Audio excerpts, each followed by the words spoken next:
الحمد للہ رب العالمین، الصلاۃ والسلام علی سید المرسلین،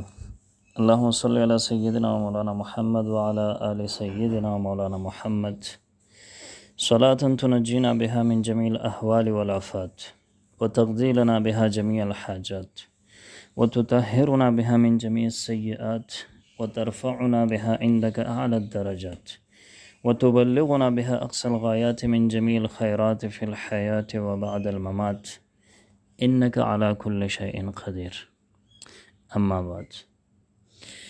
ریاض الصالحین اور اس کا 11واں باب، باب فی بیان کثرت طرق الخیر، خیر کے راستوں کی کثرت کے بیان میں اور نیک اعمال کے راستوں کی کثرت کے بیان میں۔ اور اس کتاب کی حدیث نمبر 138 جو حضرت ابو محمد عبداللہ بن عمر بن عاص رضی اللہ تعالی عنہما سے روایت ہے،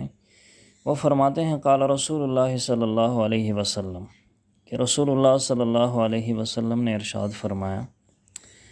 40 خصلۃ، کہ 40 محاسن ہیں، اعلیٰ منیحۃ العنز، جن میں سب سے اعلیٰ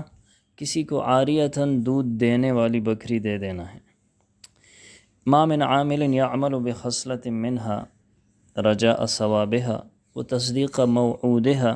الا ادخلہ اللہ بها الجنہ۔ ما من عامل یعمل بخصلۃ منها، جو شخص ان میں سے کسی بھی حسنہ پر ثواب کی امید رکھتے ہوئے وتصدیق موعودها، اور اللہ کے وعدے کو سچا سمجھتے ہوئے عمل کرے گا، تو ادخلہ اللہ بها الجنہ، تو اللہ تعالیٰ اسے جنت میں داخل فرما دے گا۔ رواہ البخاری، اس حدیث کو امام بخاری رحمہ اللہ نے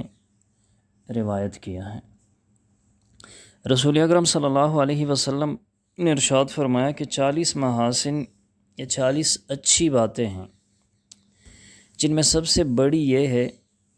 کہ کسی کو دودھ سے استفادہ کرنے کے لیے بکری دے دی جائے۔ یعنی مطلب یہ ہے کہ کسی کو کچھ ایسا دیا جائے یا کسی کے لیے کچھ ایسا کام کر دیا جائے کہ جس میں اس کی بھلائی ہو اور اس کی خیر ہو اور اس سے وہ فائدہ حاصل کرتا رہے۔ تو یہ سب سے اعلیٰ ہے ان محاسن میں اور ان خصلتوں میں، یہ سب سے اچھا عمل اور سب سے بڑھ کر ہے۔ حضرت حسان رضی اللہ تعالیٰ عنہ نے ارشاد فرمایا کہ ہم نے ایک موقع پر ان محاسن کو گننا شروع کیا تو ہم نے 15 شمار کیے، جن میں سے چند یہ ہے کہ سلام کا جواب دینا، چھینکنے والے کو الحمدللہ کہنے پر اسے یرحمک اللہ کہنا، اور راستے سے تکلیف دہ چیز ہٹا دینا۔ بعض علماء نے ان کو جمع کی صحیح بھی کی ہے۔ اصل بات یہ ہے کہ ہر اچھی بات اور ہر معروف کام اور ہر اچھا کلمہ یہ محاسن اسلام میں سے ہے۔ اگلی جو حدیث ہے، حدیث نمبر 139، وہ عدی ابن حاتم رضی اللہ تعالیٰ عنہ سے روایت ہے، فرماتے ہیں سمعت النبی صلی اللہ علیہ وسلم، کہ میں نے رسول اللہ صلی اللہ علیہ وسلم کو فرماتے ہوئے سنا، یقول، فرما رہے تھے، اتقوا النار، کہ آگ سے بچو، جہنم سے بچو، ولو بشق تمرۃ، وہ کھجور کا ایک ٹکڑا صدقہ کرنے کی وجہ سے کیوں نہ ہو۔ متفق علیہ، اس حدیث کو امام بخاری اور امام مسلم رحمہ اللہ دونوں حضرات نے روایت کیا ہے۔ وفی روایت لہما، اور ان کی ایک روایت میں ہے، قال رسول اللہ صلی اللہ علیہ وسلم، رسول اللہ صلی اللہ علیہ وسلم نے ارشاد فرمایا، ما منکم من احد الا سیکلمہ ربہ، کہ تم میں سے ہر ایک سے اللہ تعالیٰ کلام فرمائیں گے، لیس بینہ و بینہ ترجمان، اور درمیان میں کوئی ترجمہ کرنے والا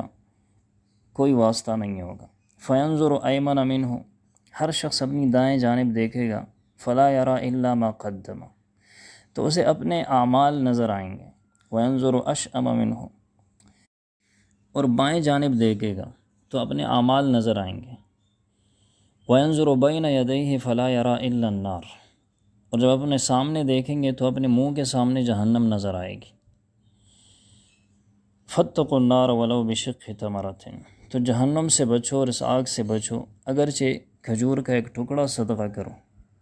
اور اگر یہ بھی نہ ہو، فمن لم یجد، اور اگر کسی کے پاس یہ بھی نہ ہو، فبکلمۃ طیبۃ، تو اچھی بات کہا کرو، اچھی بات کہو۔ فرض زکوٰۃ کے علاوہ نفلی صدقات میں مال خرچ کرنا یہ بہت بڑی نیکی ہے، اور یہ جہنم کی آگ سے بچنے کا ذریعہ ہے،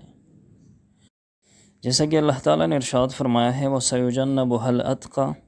الَّذِي يُؤْتِي مَالَهُ يَتَزَكَّى، اور اس جہنم سے نہایت متقی بندہ دور رکھا جائے گا جو اپنا مال اللہ کی راہ میں دیتا ہو کہ پاکیزگی حاصل کرے۔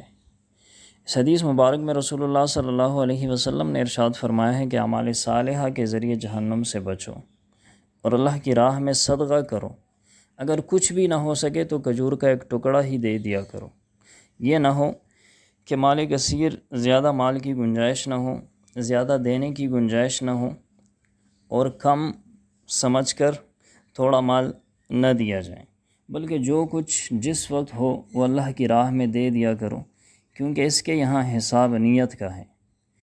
جیسا کہ ایک اور حدیث میں آتا ہے، رسول اللہ صلی اللہ علیہ وسلم ارشاد فرماتے ہیں ان اللہ لا ينظر الى صورکم واموالکم، کہ بے شک اللہ تعالیٰ آپ لوگوں کی شکلوں کو اور آپ کے اموال کو نہیں دیکھتے،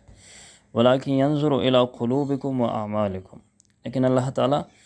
آپ کے دلوں کو اور آپ کے اعمال کو دیکھتے ہیں، تو جتنی نیت خالص ہوگی اتنا اجر و ثواب زیادہ ہوگا۔ قیامت کے دن انسان اپنے دائیں بائیں اعمال دیکھے گا اور منہ کے سامنے جہنم کی آگ دیکھے گا۔ قرآن کریم میں اللہ تعالیٰ ارشاد فرماتے ہیں وَوَجَدُوا مَا عَمِلُوا حَاضِرًا، اور پائیں گے جو کچھ کیا ہے وہ سامنے پائیں گے۔ اس لیے رسول اللہ صلی اللہ علیہ وسلم ارشاد فرماتے ہیں کہ جہنم سے بچنے کی تیاری کرو اور جہنم سے بچو، خواہ وہ کھجور کا ایک ٹکڑا دے کر کیوں نہ ہو، اور اگر کسی کے پاس یہ بھی نہ ہو، یہ بھی وسعت نہ ہو، تو فَبِكَلِمَةٍ طَيِّبَةٍ، اچھی بات کہا کرو، یہ بھی صدقہ ہے۔ لوگوں کو فائدہ پہنچاؤ، لوگوں کے ساتھ خیر خواہی کیا کرو۔ خیر الناس من ينفع الناس، رسول اللہ صلی اللہ علیہ وسلم ارشاد فرماتے ہیں کہ تم میں سے بہترین شخص وہ ہے جو لوگوں کو نفع پہنچاتا ہو۔ تو اللہ تعالیٰ سے دعا ہے کہ اللہ تعالیٰ ہمیں بھی